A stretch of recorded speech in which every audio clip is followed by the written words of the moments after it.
جی السلام علیکم ورحمۃ اللہ وبرکاتہ۔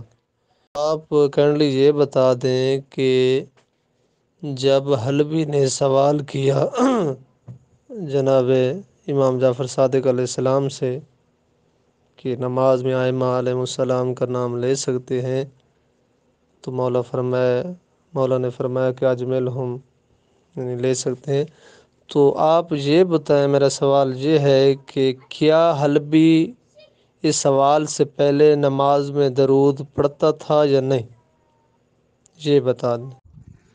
السلام علیکم جی قبلہ، آپ نے جو سوال کیا ہے انہوں نے جب یہ سوال کیا ہے تو ائمہ طاہرین علیہم السلام سے یا امام جعفر صادق علیہ السلام سے جب سوال کیا ہے تو ان کے پیچھے انہوں نے نمازیں تو پڑھی ہوں گی۔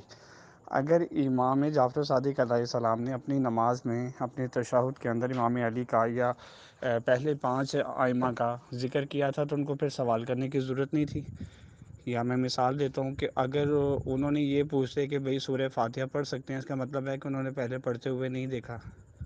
جو چیز انسان خود سن لے تو اس کے بعد سوال کا تو گنجائش نہیں رہتی۔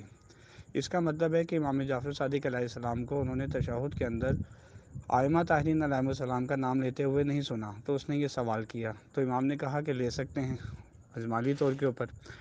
اب یہ دیکھیں کہ لینا کہاں پر ہے۔ کیا اب ایسا ہے کہ سورہ فاتحہ کے بعد اور قل هو اللہ سے پہلے آپ اس کے درمیان میں یہ نام لیں؟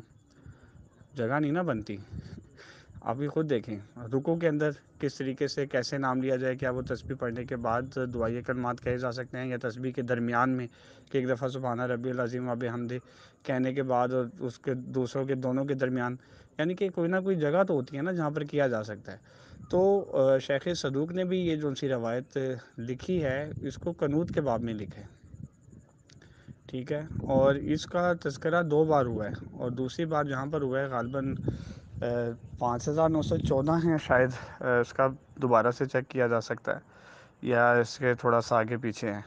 تو وہاں پر بھی انہوں نے پہلے یہ بتایا ہے کہ یہ دعا جو سی ہوتی ہے یہ کلام نہیں ہوتا، یہ مناجات کے زمرے میں آتی ہے، یعنی کہ یہ وہ کلام ممنوع کلام نہیں ہے جس کا نماز کے اندر ممنوع ہے۔